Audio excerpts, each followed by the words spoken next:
Começa agora. Big Three. Estamos de volta, gigantes, com mais um episódio do Big Three. E dessa vez só veio a emoção. Porque comigo estão Cadu Lopes. Hoje é dia de coração, hoje é dia de sentir aquele calor, aquela coisa bonita.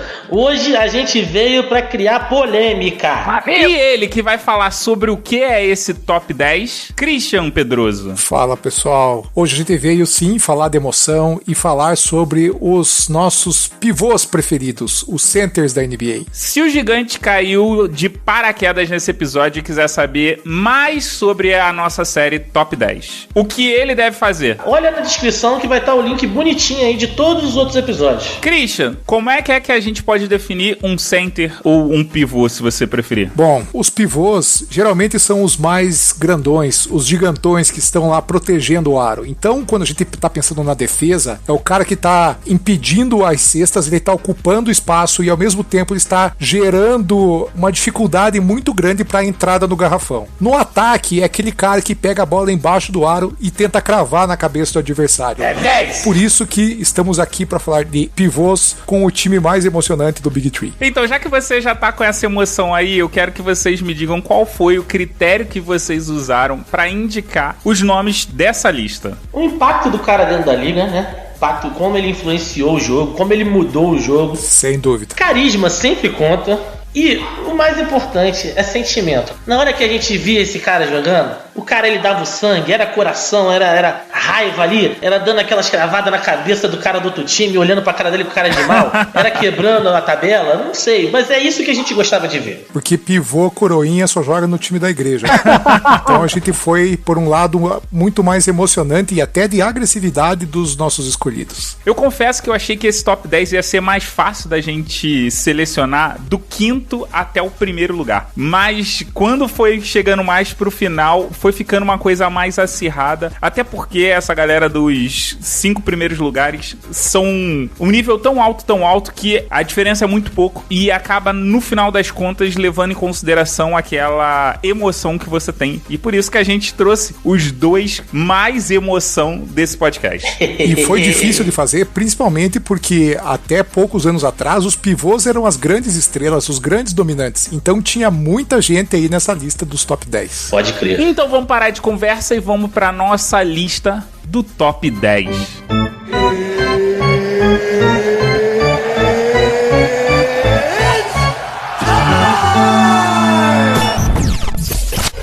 Décima posição. E em 10º lugar, Cadu, quem a gente tem? O último grande motivo de orgulho do New York Knicks. Senhoras, senhores. É difícil de acreditar, eu sei. Mas o Knicks já foi grande um dia. Já teve um jogador impactante na liga. E ele era Patrick Ewing. O cara que tava lá no Space Jam junto com o Michael Jordan. É o cara que tava no Dream Team em 1992. Ele jogou 17 temporadas na NBA. Passou pelo New York Knicks, além de Seattle Supersonics e Orlando Magic. Não bastasse tudo isso, ele foi 11 vezes All-Star, Rookie of the Year da temporada 85-86 e eternizado no Hall da Fama. E sobrevivente da Covid-19. Tenho dito. Mais um título pra ele. Ele era a cara do pivô, né, cara? Ele era um pivô altão, todo magrelão, assim. Não era um cara muito parrudão, mas era um cara que sabia fazer a posição, sabia ter impacto. Era muito bonito você ver ele jogar assim. Essa época dos pivôs era bem legal de se ver o jogo. Não que agora não seja, mas eu curtia pra caramba, assim. E tem um outro ponto aí, Cadu, que ele tinha cara de maloqueiro. Né? O cara era a face do pivô do gueto mesmo. Então, Patrick Ewing, sem dúvida, é um cara que merece estar no nosso top 10. E o Patrick Ewing, ele teve na NBA conseguindo médias de 21 pontos por partida e 9,8 rebotes. E há quem diga que se ele viesse pra NBA 10 anos depois, ele teria sido um dos pivôs mais dominantes da liga. O problema é que ele chegou na década de 90 e 80, onde ele tinha muita gente de qualidade pra fazer frente com ele. Ele também tinha um pequeno problema de saúde, né? Que foi uma coisa que atrapalhou um pouco a carreira dele. Por isso que hoje você vê o pessoal do Knicks chorando. O Spike Lee tá sofrendo até hoje, é viúva do Patrick Ewing. O cara viu um negócio que era bom pra caramba jogar, ele pensou, pô, daqui pra frente a gente só melhora. Achou completamente Triste realidade errado, que não foi otário. essa. Não sei se vocês sabem, mas o Patrick Ewing tinha uma marca de tênis assinada por ele. Não era da Nike, não era da Reebok, era a marca do Ewing. Então, nessa época, era super raro de ter uma coisa dessa. Inclusive, tinha até no Brasil esse tênis. Em termos de marketing, também foi muito importante. O cara era de New York, né, cara? Mas isso era uma coisa que eu não sabia. Vem aqui pra trazer novidade. O Big Tree é informação. Aqui tem informação. Aí eu diria que o Lonzo Ball copiou ele, né, cara? Aí é pecado. Nona posição.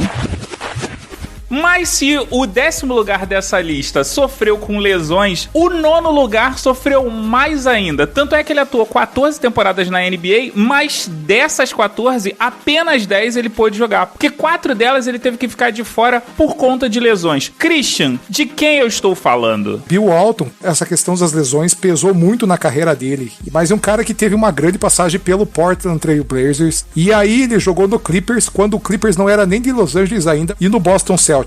O cara foi simplesmente 2 vezes campeão da NBA, foi MVP por 2 temporadas, só isso já mostra a potência desse cara e o quanto ele foi relevante na liga. E pô, e o cara foi líder de tocos 2 vezes também. Não é qualquer um que entra no Hall of Fame da NBA e o Bill Walton tá lá. Você, ouvinte, que deve estar reconhecendo esse sobrenome aí, né? Não é à toa, né? Porque o filho desse rapaz também se tornou jogador, também foi campeão, mas pelo Lakers, e foi treinador do Lakers nas últimas temporadas, mas o papai LeBron tirou ele, né? Mas vem cá, o filho tem a mesma habilidade do pai? Nem fudendo. Não chega nem perto. Cara, pra mim, Bill Walton é a cara do irlandês. E, pô, de fato, um gigante irlandês, né, cara? Apesar de ser um pivôzão por essência, ele era um cara que ele era bastante versátil no jeito dele jogar. Não era aquele pivô estático dentro do garrafão, ele era um cara que, se a gente comparar, ele era um pivô muito próximo do que a gente tem hoje em termos de mobilidade dentro da quadra. Sim, e em todos os lugares que você ouve falar sobre o Bill Walton, você vai ler que ele era um ótimo passador. Então ele não era só um cara que pegava a bola, enterrava, cravava. Ele era o cara que infiltrava e, de repente, cadê a bola? Passou pro colega. Um Jokic dos anos 70. Pro ouvinte que ainda não teve noção do quanto o Bill Walton sofreu, né? Porque a gente falou 4 anos, mas, pô, o que significa 4 anos? Significa que ele passou por 32 cirurgias ortopédicas. 38. Se isso não estraga a sua carreira... Mogli, 38. Eu falei 32? É. Presta atenção no programa, pelo amor de Nunca Deus. alguém vai contar isso, mas vai que é, né? Só Ele passou por 32 cirurgias ortopédicas. Errou! E mesmo assim, ele encerrou a carreira com médias de 13,3 pontos e 10,5 rebotes por partida. Mas são 38. é. 20 anos. Você falou 32 de novo. De novo? Ah, caralho, foi mal. Deixei que eu falei, eu pensei assim, não, deixa, agora vai embora. Tipo assim. Vai lá. Ele passou por 38 cirurgias. Não consegue, né? Não vai mal. 8ª posição.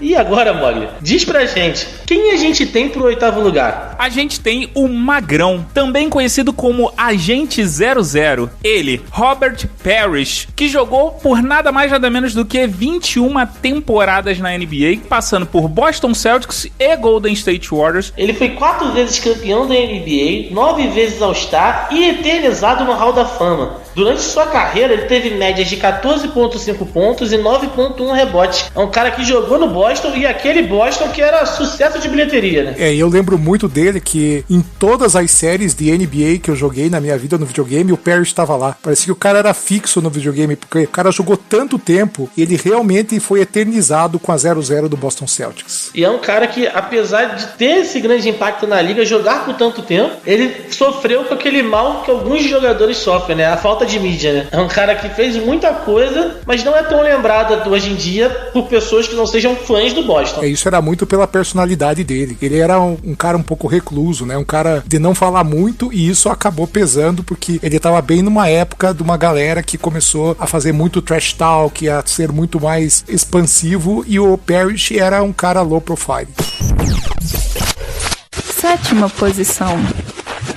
Falando em falta de mídia, Christian, fala pra mim, quem foi o 7º lugar? Foi o nosso querido Moses Malone. O cara jogou também 21 temporadas na NBA, 2 de ABA e 19 de NBA. O cara é um dinossauro aí da história do basquete. O cara jogou no Houston Rockets, jogou no Philadelphia Sixers e no Atlanta Hawks. Em 21 anos, ter jogado em 3 times já mostra o quanto ele também merece ser lembrado por todos esses times que ele passou. Você vendo os times pelo qual ele passou, a gente entende a falta de mídia, né? Vamos concordar, né? É um bagulho complicado. Mas mesmo assim, ele conseguiu ser campeão da temporada 82-83 pelo 76ers e ele foi 3 vezes MVP da NBA, 6 vezes o maior reboteiro da liga, 8 vezes All-Star, além de ter terminado a carreira e entrado pro Hall da Fama. Moses Malone se aposentou com 20,3 pontos por partida e 12,3 rebotes. E é um cara que ele jogou nos dois mundos, né? Passou pela ABA e deu continuidade na NBA, né? O cara que ele viu um pouco dos dois e conseguiu fazer história, né? É aquilo, como o Moses Malone ele tá lá pro início da NBA, né? Pros tempos iniciais, fica difícil da gente saber o que aconteceu, ter informações e a galera acaba esquecendo, perdendo a memória sobre o quão grande foi o Moses Malone e outros jogadores da mesma época. 6ª posição. Agora, mano, a gente tem que falar com o coração, tem que falar com sentimento. E seria muito injusto alguém diferente do Christian pra falar esse 6º lugar. Não, é obrigação do Christian falar sobre ele. E se ele não estivesse aqui, vocês iam arrumar uma treta muito grande comigo. Longe de mim. O nosso 6º lugar é o almirante David Robinson, cara que jogou 14 temporadas única e exclusivamente no melhor time, na estrela brilhante do Texas, o San Antonio Spurs. 2 vezes campeão, 10 vezes All-Star Game, foi Hall da Fama e 8 vezes ele esteve no time do All Defensive Team da NBA. Pra mim é uma honra falar do David Robinson, que quando eu comecei a jogar basquete, eu me inspirava muito nele porque eu não era tão forte como os outros caras e o David Robinson era um cara que era mais magro se comparado a um Shaq, por exemplo, e eu gostava muito de ver a elegância dele em quadra. Ele teve só 14 temporadas, né, cara? Não foi um cara que ficou durante 2 décadas, pelo menos, fechadas na liga. Mesmo assim, conseguiu pelo menos um título individual por ano. Durante 5 anos, pelo menos, ele conseguiu isso. E outra, esse lance dele ficar 14 temporadas do Spurs é muito legal, porque você vê uma sequência histórica do Spurs de jogadores que ficaram só naquele local, tá ligado? Ele tinha o David Robinson por 14 temporadas, e aí eles fizeram uma troca, né? Ah, entra Tim Duncan, sai David Robinson. E o cara fica mais um legado ali dentro do time, né? Ao meu ver, ele percebeu que ele já tava ficando um pouco pra trás, não que ele não pudesse jogar outras temporadas, mas talvez ele não conseguisse jogar no mesmo nível que ele gostaria de jogar. E tinha um jovem talento aí chamado Tim Duncan, que ajudou ele a dar o primeiro título do San Antonio Spurs. E eu acho que ele teve muita influência no estilo de jogo do Duncan. Assim que ele chegou, o Robinson foi praticamente um grande mentor do Tim Duncan, tanto no modelo de defesa, na forma como ele se posicionava em quadra, e quando tinha essas torres gêmeas, realmente era um garrafão imbatível na NBA. Ele ensinou direitinho.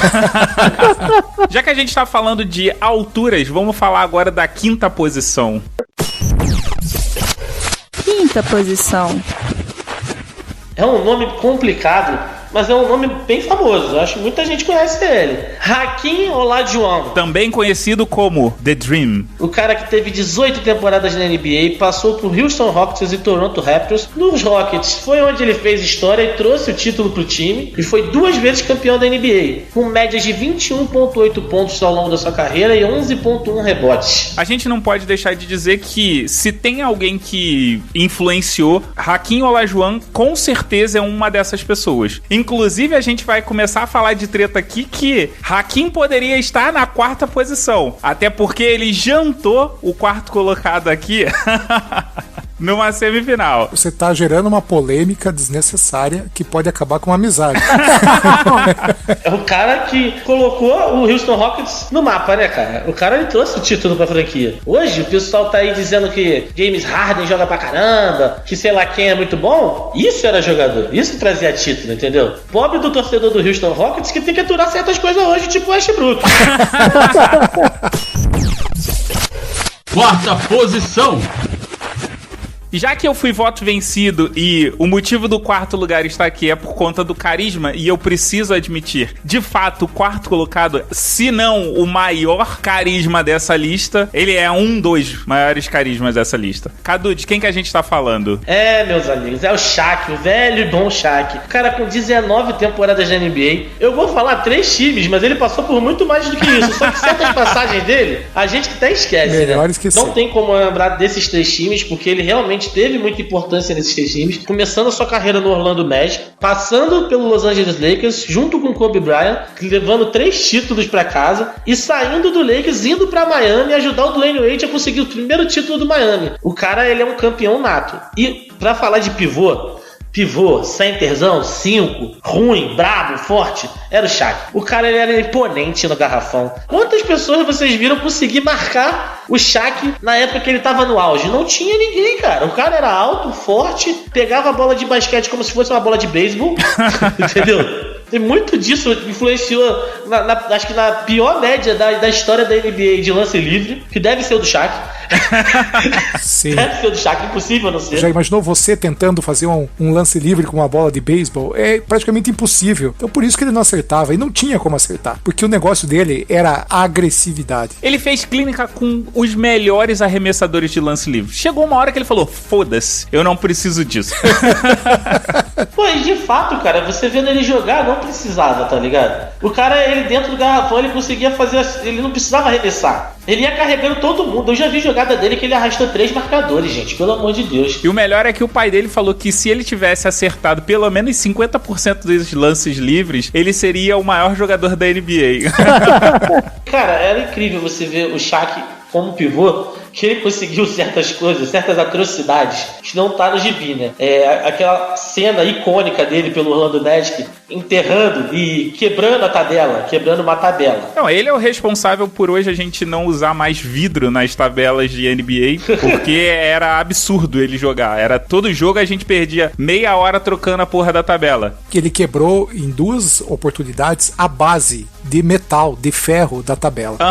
E uma delas, inclusive a primeira que ele quebrou contra o Phoenix Suns, ele disse que ele queria quebrar, porque ele estava sentindo raiva daquela torcida e pra ele precisava mostrar que ele tinha muito mais força que toda aquela galera junto. Então ele fez por querer. Não, aí a gente falou aqui, mas a gente não falou que ele é o senhor nickname, né? Porque ele é conhecido como o verdadeiro super-homem, mas também é chamado de Diesel e uma porrada de outros apelidos. Mas vamos dizer por que o Shaquille O'Neal está nessa 4ª posição. O cara foi 4 vezes campeão da NBA, MVP da temporada 99-2000, Hook of the Year da temporada 92-93, 15 vezes All-Star e 2 vezes líder de pontuação da liga, com médias de 23,7 pontos durante sua carreira e 10,9 rebotes. Ele era foda demais. Se o Shaq tivesse hoje, velho, comentarista, concorrendo a uma vaga no All-Star, eu votava nele.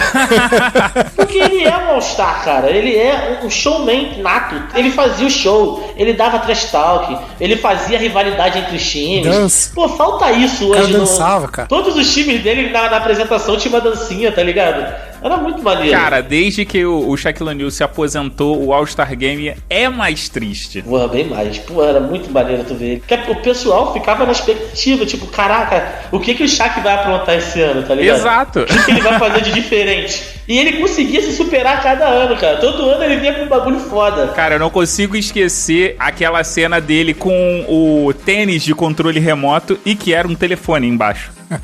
É por essa e por outras que ele é o MVP do meu coração, cara. 3ª posição. Christian, quem é o nosso 3º lugar? 3º lugar é o mito, é o 100, é o nosso querido Will Chamberlain. Cara que jogou 14 temporadas, jogou no Philadelphia Sixers, no São Francisco Warriors e no Los Angeles Lakers também. É talvez uma das grandes lendas que nós temos, embora algo que eu até comento que a gente não tem muita imagem para conhecer mais sobre o jogo dele, mas é talvez um dos grandes ícones e o ídolo da grande maioria dos jogadores da atual geração. Todo mundo fala muito sobre os grandes feitos do Will Chamberlain, inclusive com o jogo de 100 pontos. O cara, ele chegou a uma temporada a ter média de 50 pontos. Cara, média de 50 pontos. Hoje em dia, o cara que faz 50 pontos num jogo já é ovacionado. Imagina você todo jogo fazer 50. Todo. Ah, tô fazendo 50 comum aqui. Hoje não tô bem, fiz 45. E apesar dessa dominância, isso não se reverteu necessariamente em títulos, porque ele foi campeão apenas 2 vezes e somente 4 vezes MVP. É estranho a gente falar somente 4 vezes MVP, porque para um cara que tinha média de 50 pontos por partida, eu esperava honestamente que ele tivesse muito mais MVP. Foi Rookie of the Year na temporada de 59 e 60, por 11 vezes o maior reboteiro da NBA, 7 vezes líder de pontuação, líder de assistências na temporada 67-68 e foi 13 vezes All-Star Game. Média de 30,1 pontos durante a carreira e 22,9 rebotes. Não era um double-double comum. Era ponto pra caralho, rebote pra caraca de média, cara. Insano demais. Apesar de que o comum basquete era muito diferente nessa época, e a gente até não tem tanto registro, mas 22 rebotes de média, cara, essa galera errava arremesso pra caramba, hein? Segunda posição. Fala pra mim, Mog, quem é o segundo lugar? Lew Alcindor Jr. Reconhece esse nome? Lew Alcindor Jr. é nada mais, nada menos do que Kareem Abdul-Jabbar, um certo lutador de Kung Fu. Lutador de Kung Fu. Não deixa de ser, né? Quem não lembra do filme dele com Bruce Lee? Pra mim, aquele ali é o meu primeiro Kill Bill da vida. Kareem Abdul-Jabbar jogou na NBA por 20 temporadas. Começou em Milwaukee Bucks, dando campeonato pros Bucks, mas, devido a problemas internos, acabou pedindo para ser transferido para o Los Angeles Lakers, aonde o seu nome, que já era conhecido, ficou maior ainda. Ele foi só 6 vezes campeão da NBA, só 6 vezes, né? Então o cara tem mais anéis para colocar do que uma das mãos dele. 6 vezes MVP, Rookie of the Year na temporada 69 e 70, foi só 19 vezes All-Star, 2 vezes líder de pontuação. Toco que é uma coisa super difícil da gente contar, e principalmente nessa época de pivôs. Para você ser 4 vezes líder de tocos, tem que manter uma postura defensiva muito forte, e ele foi líder de rebotes na temporada 75 e 76. Cara, ele foi o grande líder do Los Angeles Lakers na década de 70, né? Apesar de ter outros jogadores que participaram ativamente dos títulos do Lakers, mas o Kareem, ele era o cara, né? Ele era o pontuador, era o cara que fazia a diferença, né? Tem um ponto importante sobre o Kareem, que é o cara que oficializou o gancho. Ele, de fato, tornou muito popular o uso do gancho, porque ele usava em boa parte dos ataques dele, era quase imparável. As defesas começaram a mudar muito por causa do gancho do Kareem Abdul-Jabbar. E ele terminou a carreira na NBA com 24,6 pontos e 11,2 rebotes por partida. Kareem Abdul-Jabbar chamava tanta atenção, que quando ele estava na faculdade, ele foi um dos protagonistas do chamado jogo do século. E olha que não era o Space Jam, não, hein? Primeira posição. Mogli, fala pra mim, quem é o primeiro lugar? Você pode chamar ele de Senhor dos Anéis. Eu gosto de chamar ele de Mr. Thinger, só porque ele fez a cena mais icônica da história da NBA, dando o dedo pra Javel Magui. Realmente, isso marcou a história. Sensacional. Eu estou falando de nada mais, nada menos do que a lenda Bill fucking Russell, que jogou na NBA por 13 temporadas, todas elas no Boston Celtics. Cara, o cara teve só 13 temporadas, sendo que das 13, ele foi 11 vezes campeão, 12 vezes All-Star, 4 vezes líder de rebote da liga. Entende agora por que ele é primeiro lugar? E nesse período ele ainda foi 5 vezes MVP. Então, de 13 o cara conseguiu arrebatar 11. Porra, imagine que você vai jogar, putz, cara, lá vem o Bill Russell. Pô, melhor nem jogar. Vocês falaram que o Bill Russell foi campeão quantas vezes? 11 vezes. Eu acho que essa conta tá errada. Por quê? Porque como é que pode ele ter sido campeão 11 vezes se por 2 temporadas ele era jogador e técnico? Então tem que contar dobrado isso aí, Hulk, né? Eita! Aí é 2 vezes, né? Eu acho que tem mais 2 títulos aí, então. Né? Boa pergunta, Mogli. Será que ele ganhou anel como jogador e técnico também? Não sei se ele ganhou como jogador e técnico, mas que deveria. Uma lenda desse tamanho merece todos os anéis possíveis. Uma coisa que eu acho interessante sobre o Bill Russell é que ele não era um cara hiper, ultra, mega pontuador, assim como o Kareem Abdul-Jabbar. Mas, em contrapartida, ele era o senhor do garrafão. Porque ele terminou com médias de 13,1 pontos por partida e 22,5 rebotes. Cara que não tem umas médias absurdas, mas mesmo assim foi muito importante, né? E agora que a gente chegou no final da nossa lista do top 10, a gente tem que recapitular os 10 selecionados dessa lista. Em 10º lugar, Patrick Ewing. Em 9º lugar, Bill Walton. Em 8º lugar, Robert Parrish. Em 7º lugar, Moses Malone. Em 6º lugar, uma das torres gêmeas, David Robinson. Em 5º lugar, Akin Olajuwon. Em 4º lugar, o cara mais carismático da NBA, Shaquille O'Neal. Nossa medalha de bronze no 3º lugar, Will Chamberlain, The Big Dipper. Em 2º lugar, Kareem Abdul-Jabbar. E o ouro vai para o Senhor dos Anéis, Bill Russell. E a gente não pode deixar de fazer as nossas menções honrosas. Senhores, quem chegou perto, mas não conseguiu entrar nessa lista? Por um pouquinho, uma falta de sentimento dessa equipe aqui. Faltou sentimento. Eu vou falar dele. Menção honrosa para Yao Ming, o chinês mais amado dos Estados Unidos. Eu vou dar a minha menção honrosa pro Dikembe Mutombo. É um dos grandes blockers da NBA de todos os tempos. E o cara é de Denver, então Dikembe tá no meu coração também. E eu trago aqui o aniversariante no dia dessa gravação, Willis Reed, que foi uma das grandes lendas do New York Knicks, que hoje em dia tá nessa draga do cacete que vocês já sabem, né? Estamos a 0 programas sem falar mal do Knicks. Eu acho que é dever moral desse podcast aqui falar mal do Knicks e do Westbrook. Também acho. E outro que eu não poderia deixar de fazer a menção honrosa é o George Mikan, também conhecido como Senhor Basquetebol. E ele tá aqui porque, além de toda a grandiosidade que ele teve durante a sua carreira como jogador da NBA, ele é meu xará de aniversário. Puta que... Muito bom. E, infelizmente, chegamos ao final desse Top 10. Mas se você quiser conferir mais podcasts do Big Tree ou conferir qualquer outro episódio dessa série Top 10... é só você acessar bigtree.com.br, BIG, o número 3.com.br. Nossas redes sociais é @BigTreeBR, BIG, numeral 3BR, no Instagram, no Twitter e no Facebook. Quer dar aquela contribuição? padrim.com.br/BigTree, BIG3. E ajuda a gente como puder. A gente aceita mensagem bonita no Instagram, bom dia, boa tarde, boa noite. E um trocadinho também não faz mal. E se você não sabe onde encontrar o Big Tree, você pode ouvir a gente em qualquer agregador de podcast, além do Deezer, iTunes, Google Podcast e Spotify. Eu vou nessa e fui! Valeu! Valeu!